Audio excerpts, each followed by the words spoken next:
Hey, 10 strategies to enjoy your work more. Yesterday, or in the last episode, we talked about taking the joy audit. So hopefully you spend a bit of time writing down all the things that you enjoy doing, what gives you joy. Maybe you could ask other people what gives you joy. You could ask them, when do they see you doing your best work? When do you actually stop and go, wow, how much time just passed? All right, these are all clues to the things that give you joy. They're actually also clues to talent. And so today, in the second episode, we're going to talk about finding ways to use your strengths every day. Now, I know you can read, and you were probably reading that while I was talking.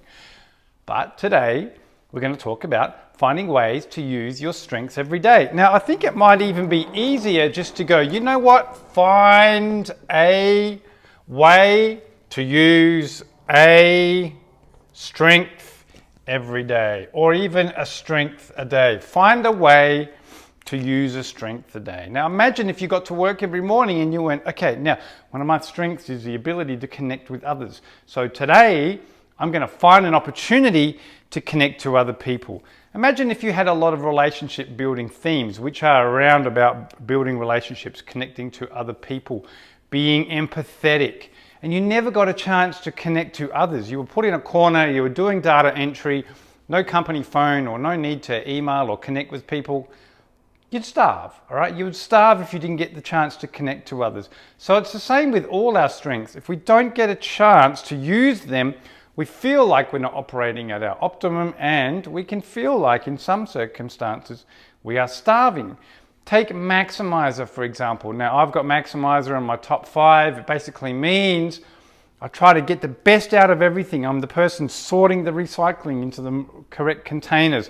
I try to get blood out of a stone. I'll even walk backwards into the kitchen to put things away as I'm moving from one end of the kitchen to the other.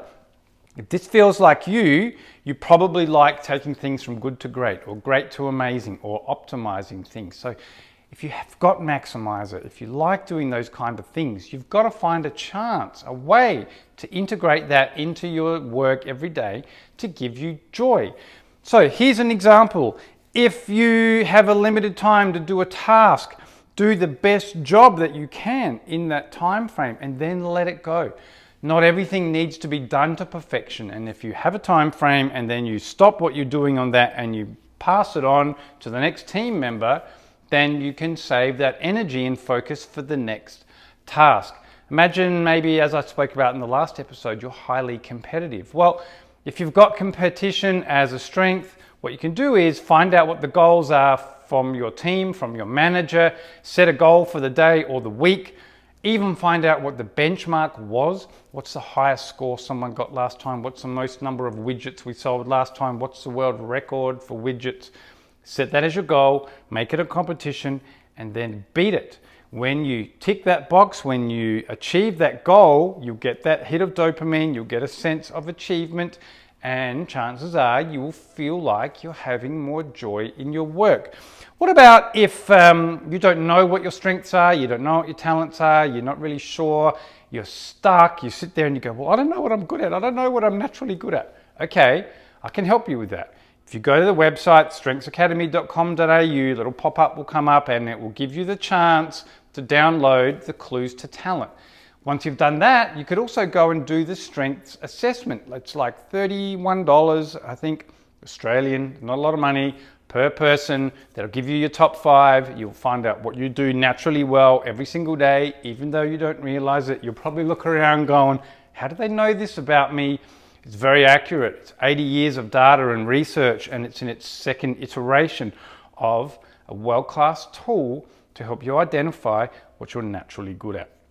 Once you find out what you're naturally good at, what you find out what your strengths are, then you can use them to become superpowers and you can integrate them into your daily work.